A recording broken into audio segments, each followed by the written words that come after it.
Ousmane Sonko dafa mel ni tey dafa am koo bëgg a waxal de kan la. Abdou Mbow. waaw voilà Abdou Mbow moom fu mu jóge sax. kenn xamul fu mu jóge. Abdou Mbow kii de nee na kenn xamul foo jóge loo koy wax. yaa wax fii ci réew mi. lii problème bi mooy doo wax loo xam wala loo maîtrise. ah Ousmane nag yow it bàyyi ko rek mu wax ba pare nag. waa léegi luy ndayu yow.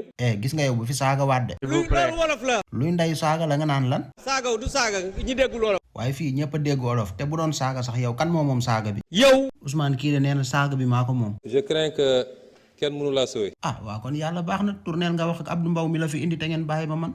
yow.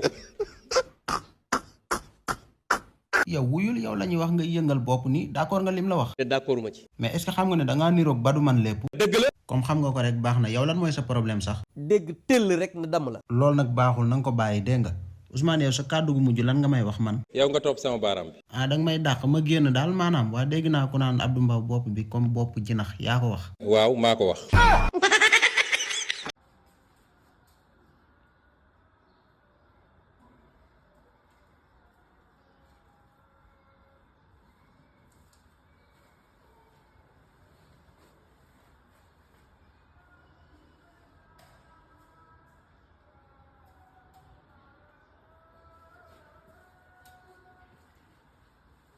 Kasongo yeye mombali nanga kasongo mbona wewe songa libala oh yeye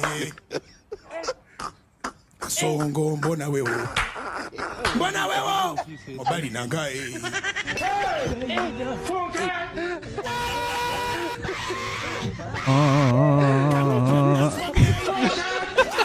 mama yake kama naye